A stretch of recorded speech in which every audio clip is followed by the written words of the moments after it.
வணக்கம். Next gen ஆன்மீகம் channel நேர்களே, நான் உங்கள் அன்பான சயின்டிபிக் வேதிக் அஸ்ட்ராலஜர் அஸ்ட்ராலஜி பேசுகிறேன். நல்லது நினைப்போம், நல்லதே நடக்கும். இந்த வீடியோவில் நம்ம என்ன பார்க்க போறோம்னா, தனுசு லக்னம் தனுசு ராசியில பிறந்தவங்களுக்கு கர்ம பலன் எப்படி செயல்பட போகிறது, கிரக அமைப்பு மூலமாக சாதகமான கர்மாவும் சாதகமற்ற கர்மாவும் எப்படி இந்த வாழ்க்கை சம்பவங்களாக வரப்போகிறதுங்கிறத துல்லியமாக சயின்டிபிக் வேதிக் அஸ்ட்ராலஜி முறையில் எதையும் மிகைப்படுத்தாமல் உள்ளது உள்ளவாறு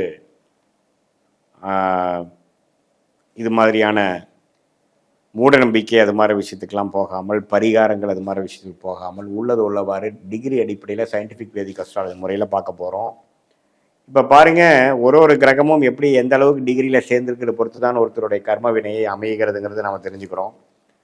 ஸோ இப்போ பாருங்கள், ஒரு தனுசு லக்னத்துக்கு யோகமான கிரகமாகிய சந்திரன், யோகமான கிரகமாகிய செவ்வாயும் சூரியன் தான் யோகமான கிரகமாக வருகிறார். அதில் செவ்வாய் மிகவும் வாழ்க்கையில் ஜெயிக்கக்கூடிய உத்வேகமான அந்த 7 வருட காலமாக கொடுக்கக்கூடிய அமைப்பு இருக்குது. அதே மாதிரி சூரியன் பாருங்கள், 6 வருடமாக இருந்தாலும் அவரும் யோகத்தை கொடுக்கக்கூடிய, அள்ளி கொடுக்கக்கூடிய அமைப்பாக வருகிறார்.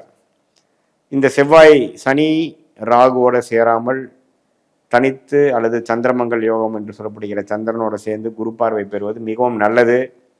அதே மாதிரி சூரியன் சனி ராகுவோட சேராமல் அவர் ஒரு பௌர்ணமி சந்திரன் பார்வை பெற்று குரு பார்வை பெற்று சுக்கிரனை அஸ்தங்க பண்ணுற அமைப்பெல்லாம் இருப்பது மிகவும் நல்லது. ஸோ இது மாதிரி அமைப்புகள்லாம் உங்கள் ஜாதகத்தில் சூரியன் எப்படி இருக்கிறார், சூரியனும் சனியும் சேர்வது கொஞ்சம் தவறு, எந்த அளவுக்கு சேர்ந்துருக்காங்க என்னங்கிறது எல்லாம் பாருங்கள். செவ்வாய் எப்படி இருக்காருன்னு பாருங்க. அடுத்தபடியாக உங்களுடைய ராசியதிபதி ஆகிய குரு எப்படி இருக்காரு ஜாதகத்தில் அப்படிங்கிறதையும் நீங்கள் கொஞ்சம் பார்க்கலாம். ஸோ ராசியதிபதி ஆகிய குரு பார்த்தீங்கன்னா ஓரளவுக்கு பாதிப்படாமல் குருச்சந்திர யோகத்தில் இருக்கிறது, செவ்வாயோட சேர்ந்து இருக்கிறதுலாம் நம்ம யோகத்தை கொடுக்கக்கூடிய அமைப்பு. ஸோ உங்கள் ஜாதகத்தில் இதெல்லாம் எப்படி இருக்குது அப்படிங்கிறத பார்த்துக்குங்க.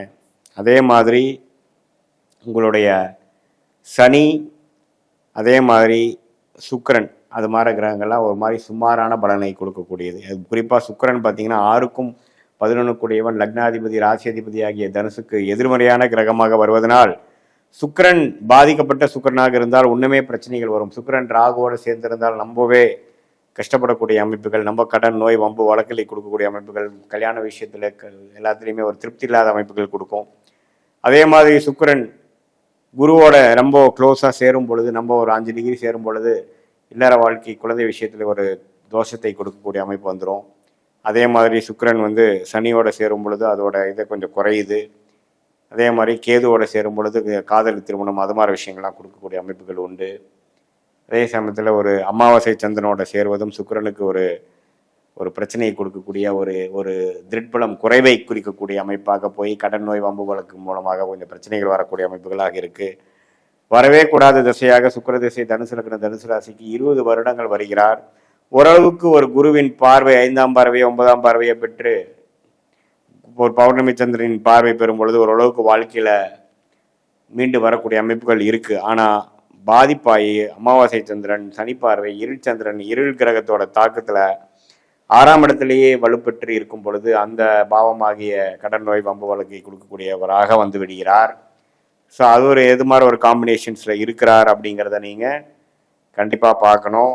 அதெல்லாம் வைத்து தான் உங்களுடைய கர்ம பலன் எப்படி இருக்க போகுது, எந்த நேரத்தில் எப்படி இருக்க போகிறீங்க, எந்த நேரத்தில் நம்ம ஜெயிக்க போகிறோம், எந்த நேரத்தில் பாதிக்கப்பட போகிறோம், எது மாதிரி கர்ம வலைகள் நமக்கு நல்லது, நம்மளுடைய கர்மா எப்படி காட்டுது, எவ்வளோ டிகிரி சேர்ந்துருக்காங்க, எந்த நட்சத்திரத்துக்கு இது, உங்களோட ஸ்தானபலம் திக்பலம் தில்படம் ஒரு கிரகம் எப்படி இருக்குது, சனியும் சூரியனும் சேராமல் இருந்தால் நல்லது, சந்திரனும் சனியும் சேராமல் இருக்கிறது நல்லது, ஒளி கிரகமாகிய சூரியன் சந்திரன் ராகுதோட சேராமல் இருக்கிறது நல்லது. இது மாதிரி பல விஷயங்கள் ஜாதகத்தில் இது மாதிரி அமைப்புகளாக இருக்குது. அப்படிங்கிறத பொறுத்தே உங்களுடைய கர்ம வினைகள் கர்ம பலன்கள்லாம் செயல்பட போகிறதுங்கிறத நீங்கள் தெரிஞ்சுக்கணும்.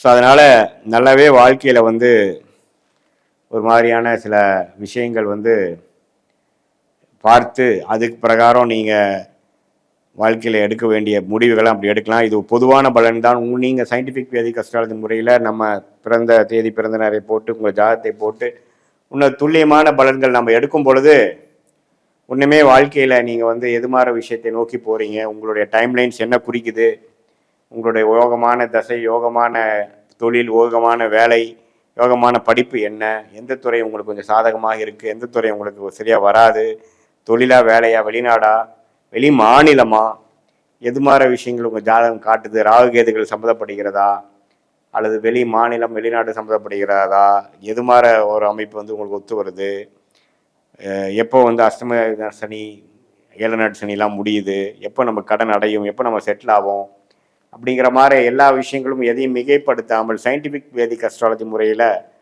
உள்ளது உள்ளவாறு நம்ம பார்க்கும் பொழுது கண்டிப்பாக வாழ்க்கையில் அடுத்து வரக்கூடிய தசைகள் காம்பினேஷன்ஸ் எப்படி இருக்குது, கிரக அமைப்புகள் எப்படி இருக்குங்கிறத பொறுத்தே நம்மளுடைய அமைப்பு, நம்மளுடைய யோக அமைப்பு, நம்மளுடைய ரிஸ்க் ஃப்ரீ லைஃப் என்று சொல்லப்படுகிற அந்த அமைப்பு வருகிறது. அந்த கர்மா அப்படி தான் செயல்படுகிறதுங்கிறத நம்ம புரிஞ்சுக்கணும். ஸோ அந்த அடிப்படையில் பார்த்தீங்கன்னா உங்களுக்கு யோகமான சில விஷயங்கள் நடக்கும் பொழுது உங்களுக்கு அதுக்கு தகுந்த மாதிரி விஷயங்கள், அதாவது யோகமான கிரகங்கள் நல்ல காம்பினேஷன் இருக்கிறப்போ நல்ல அமைப்புகளும், யோகமான கிரகங்கள் பாதிப்பாக இருக்கும் பொழுது யோகங்கள் குறைவாகவும் கைக்கு வந்தது வாய்க்கு வரவில்லைங்கிற மாதிரி அமைப்பாகவும், சுமாரான கிரகம் நன்றாக இருக்கும் பொழுது ஓரளவுக்கு பிரச்சனைகள் அதிகமாக இல்லாமல் ஓரளவுக்கு சமாளிக்கிற அளவாகவும், சுமாரான கிரகங்கள் நம்ம பிரச்சனைக்குள்ள மாற ஒரு அமைப்பில் இருக்கும் பொழுது இன்னுமே பாதிப்பு அதிகமாகி வாழ்க்கையில் நம்ம கவனமாக இருக்கணுங்கிறதையும் நம்ம தெரிஞ்சுக்கிறோம்.